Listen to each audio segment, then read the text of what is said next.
اللہ تعالیٰ فرماتا ہے یا ابن آدم، اے ابن آدم، انک ما دعوتنی ورجوتنی،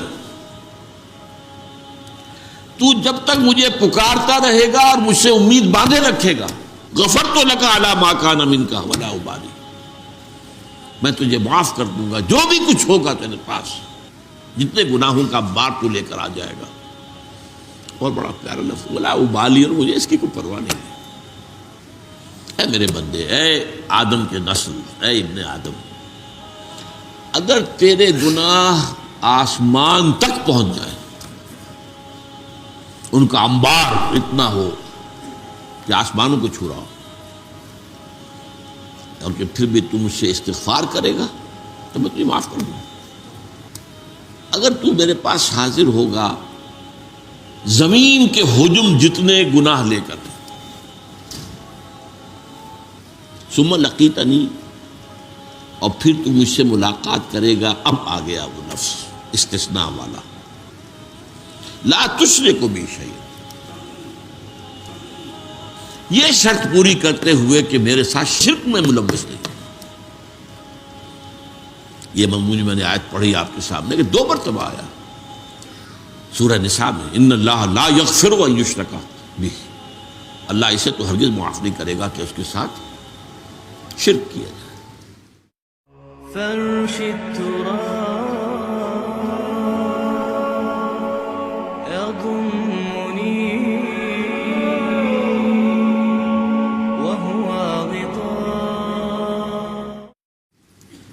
کہ یہ مشرکین جن آلہہ کو پکارتے ہیں، یعنی انبیاء، صدیقین، اولیاء اللہ یا ملائکہ جو فی الواقع موجود ہیں، ان کے وجود سے تو انکار نہیں ہے، باقی اور جو کچھ گھڑ لیے ہیں وہ اپنے طرف سے، ان کے لیے تو کوئی دلیل نہیں ہے، نہ عقل میں، نہ نقل میں، نہ وحی میں، لیکن یہ تو واقعہ ہے، فرشتے ہیں، ملائکہ ہیں، اولیاء اللہ کی ارواح ہیں، انبیاء کی ارواح ہیں، لیکن یہ ان کو جو پکار رہے ہیں یہ کام غلط کر رہے ہیں۔ اولئک الذین یدعون، جن کو یہ پکار رہے ہیں، یبتغون الی ربہم الوسیلہ، وہ تو خود اپنے رب کی قرب کی تلاش میں ہے، وَيَرْجُونَ رَحْمَتَهُ، اور اپنے رب کی رحمت کے امیدوار ہیں، وَيَخَافُونَ عَذَابَهُ، اور وہ بھی اللہ کے عذاب سے بالکلیہ نڈر نہیں ہے۔ جیسے کہ حضور نے فرمایا کوئی شخص محض اپنے عمل کی بنیاد پر جنت میں داخل نہیں ہوگا۔ جب کسی نے بڑی ہمت کی پوچھ لیا کیا حضور آپ بھی؟ فرمایا ہاں، الا ان تغمد بی ربی رحمت ربی، جب تک کہ اللہ مجھے ڈھانپ نہ لے گا اللہ اپنی رحمت سے، میں بھی نہیں داخل ہوں۔ اس سے حضور خالی نہیں، اور کون ہو سکتا ہے؟ تو بین الخوف والرجاء کا معاملہ جو ہے، البتہ ایک حدیث بیان ہوتی ہے سبقت رحمتی علی غضبی، میری رحمت میرے غضب پر غالب آ گئی، میری رحمت میرے غضب پر بازی لے گئی ہے، سبقت رحمتی علی غضب۔ اس کی شرح اصل میں یہ حدیث ہے جو آج ہم پڑھ رہے ہیں، اس میں اللہ کی ایک شان آئی ہے کہ وہ غنی ہے، بے نیاز۔ جیسے فرمایا ایک جگہ پر ما یفعل اللہ بعذابکم، اللہ کو تمہیں عذاب دے کر کیا لینا ہے، لئن آمنتم وشکرتم، اگر تم ایمان اور شکر کا راستہ اختیار کرو تو اللہ معاذ اللہ سیڈسٹ نہیں ہے کہ کسی کو تکلیف دے کر اسے خوشی ہوتی ہے، معاذ اللہ، ما یفعل اللہ بعذابکم۔ تو الغنی 8 بار آیا ہے قرآن میں اللہ کا نام، اور لغنی 2 مرتبہ، اور غنی منصوب حالت میں 3 مرتبہ۔ اللہ غنی ہے، کوئی اس کو ضرورت نہیں، جس کی ایک حدیث ہم پڑھ چکے ہیں کہ اگر زمین کے آسمان کے تمام باسی اول و آخر، قل ان کان انسکم و جنکم اولکم و آخرکم، اولین بھی آخرین بھی انسان بھی جن بھی سب کے سب جو بدترین انسان ہو سکتا ہے ویسے بن جائیں، تب بھی اللہ کی سلطنت میں کوئی کمی نہیں ہوگی۔ اور اگر تمام انسان، تمام جن، اولین و آخرین، سب ولی بن جائیں اللہ کے، تو اللہ کی سلطنت میں کوئی اضافہ نہیں ہوگا۔ یہ ہے اس کی شان غنی۔ غنی حلیم کہیں کہا گیا ہے، غنی حمید کہیں کہا گیا ہے، غنی کریم کہیں کہا گیا ہے۔ تو یہ دو چیزیں جو ہیں، رجائیت اللہ سے اور اللہ کی شان استغنا، اس کا بیان ہے در حقیقت اس حدیث میں، جس کی راوی حضرت انس بن مالک رضی اللہ تعالی۔ وہ فرماتے ہیں میں نے خود سنا اللہ کے رسول کو فرماتے ہوئے۔ یہ انداز ایسا ہے کہ جو بڑا یقینی ہو جاتا ہے، سمیٹو، میں نے خود سنا۔ اگر عن سے کہا جا رہا ہو تو ہو سکتا ہے کہ وہ بات کسی اور صحابی سے ان صحابی تک پہنچی ہو، ان سے مروی ہے، اچھا انہوں نے خود سنا ہے، یہ کیا ہے، یہ یقینی بات نہیں ہوتی، لیکن سمیٹو، میں نے سنا۔ قال اللہ تعالی، یہ حدیث قدسی ہے جس کی کئی مرتبہ میں آپ کے سامنے ڈیفینیشن بیان کر چکا ہوں۔ اللہ تعالیٰ فرماتا ہے یا ابن آدم، اے ابن آدم، انک ما دعوتنی ورجوتنی، تو جب تک مجھے پکارتا رہے گا اور مجھ سے امید باندھے رکھے گا، غفرت لک علی ما کان منک ولا ابالی، میں تجھے معاف کر دوں گا جو بھی کچھ ہوگا تیرے پاس، جتنے گناہوں کا بار تو لے کر آ جائے گا۔ اور بڑا پیارا لفظ ولا ابالی، اور مجھے اس کی کوئی پرواہ نہیں۔ یہ نہیں ہے کہ کسی انسان کے ساتھ آپ نے زیادتی کی، اب اس کے اندر انتقام کا جذبہ ہے، جوش ہے۔ اگرچہ ہے لفظ انتقام بھی آتا ہے قرآن میں، وہ شان دوسری بھی موجود رہنی چاہیے، خوف والی بھی، اس اعتبار سے۔ لیکن یہ کہ جو رجا کا پہلو غالب ہے، انکا ما دعوتنی، دو شرطیں ہیں، جب تک مجھے پکارتے رہو، مجھ سے دعائیں کرتے رہو، مجھ سے استغفار کرتے رہو، میری مغفرت طلب کرتے رہو گے، ورجوتنی، اور مجھ سے امید رکھو گے کہ اللہ تعالیٰ رحیم ہے، اللہ تعالیٰ غفور ہے، اللہ کی شان غفاری، رحمتی وسعت کل شیء، میری رحمت نے ہر شے کا احاطہ کیا ہوا، جو میں سنا چکا ہوں، سبقت رحمتی علی غضبی، رحمتی وسعت کل شیء، میری رحمت تو ہر شے کا احاطہ کیے ہوئے۔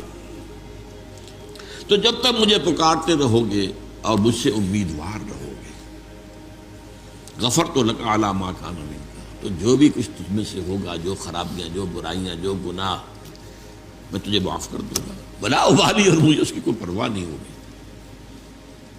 یہ ہے شان استغنا، الغنی، غنی عن العالمین، سورہ آل عمران میں آیا ہے۔ جو حج کی استطاعت رکھنے کے باوجود نہ حج کرے تو گویا کہ وہ ایک طرح کا کفر کر رہا ہے، اور اللہ تعالیٰ غنی ہے تمام جہاں، اس سے کوئی ضرورت نہیں ہے کہ تم جاؤ ضرور اس کے گھر کا طواف کرو، وہ تو غنی ہے۔ یا ابن آدم لو بلغت ذنوبک عنان السماء ثم استغفرتنی غفرت لک،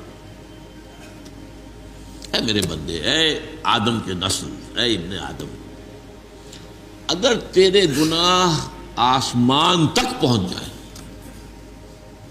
ان کا انبار اتنا ہو کہ آسمانوں کو چھو رہا ہو،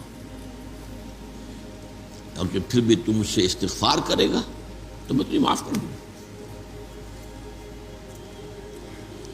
آخری شکل، یا ابن آدم انک لو اتیتنی بقراب الارض خطایا،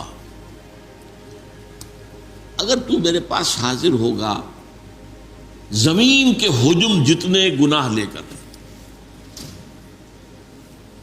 ثم لقیتنی، اور پھر تو مجھ سے ملاقات کرے گا، اب آ گیا وہ لفظ استثناء والا، لا تشرک بی شیئا،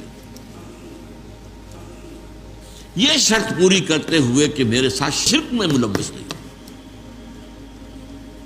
یہ میں نے آیت پڑھی آپ کے سامنے کہ 2 مرتبہ آیا سورہ نساء میں، ان اللہ لا یغفر ان یشرک بہ، اللہ اسے تو ہرگز معاف نہیں کرے گا کہ اس کے ساتھ شرک کیا جائے، وَيَغْفِرُ مَا دُونَ ذَلِكَ لِمَن يَشَاءُ، بخش دے گا جو بھی کچھ ہوگا اس کے سوا، جس کو چاہے گا. یعنی یہ بھی نہیں ہے کہ یہ معافی کا اعلان عام ہو رہا ہے، یہ اللہ جس کو چاہے گا، اور جس کو چاہے گا میں کیا شرط ہے؟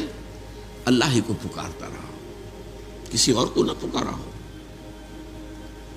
اللہ کو پکارا، کہیں غوث العظم کو نہ پکارا ہو، کہیں کسی نبی اور رسول کو نہ پکارا ہو، کسی کو نہ پکارا. لا تدعوا مع اللہ احدا، اللہ کے ساتھ کسی اور کو مت پکارو. اس اعتبار سے اگر تو میرے پاس آئے گا زمین بھر، زمین کے حجم جتنے گناہ لے کر، ثم لقیتنی لا تشرک بی شیئا، پھر تو میرے ساتھ ملاقات کرے اس حال میں کہ تو نے شرک نہ کیا ہو میرے ساتھ، لاتیتک بقرابها مغفرۃ، تو میں زمین کے حجم جتنی ہی مغفرت لے آؤں گا تیرے لیے. تو شرطیں کتنی آئی ہیں اس حدیث کے اندر. ما دعوتنی و نجوتنی، پہلی بات تو یہ ہے کہ اگر تم مجھے پکارتے رہے اور مجھ سے امیدوار ہوئے. ایک آیا استفتنی، مجھ سے مغفرت چاہیے، اور سب سے بڑی شرط ہاتھی کے پاؤں میں سب کے پاؤں کے مطابق شرک نہ ہو. اب اس سے آپ کو اندازہ ہو جانا چاہیے، اور دو آیت دو مرتبہ جو آئی ہے سورہ نساء میں، شرک کو معاف نہیں کرے گا، یہ اعلان عام ہے. تو شرک در حقیقت کتنا عظیم گناہ ہے، لیکن اس کی حقیقت کو سمجھنا آسان کام نہیں. حوث چھپ چھپ کے سینوں میں بنا لیتی ہے تصویریں. آپ نے بت سامنے رکھ کر نہیں پوجا، اپنی خواہش نفس کو پوج لیا. ہم پچھلی مرتبہ پڑھ چکے ہیں آیات. ارایت من اتخذ الہہ ہواہ افانت تکون علیہ وکیلا.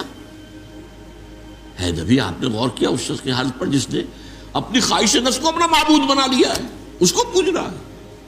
کوئی بت خانہ نہیں ہے. بت خانہ شکستم میں نے بت خانہ تو توڑ دیا، لیکن اندر جو ہے حوث چھپ چھپ کے سینوں میں بنا لیتی ہے تصویریں.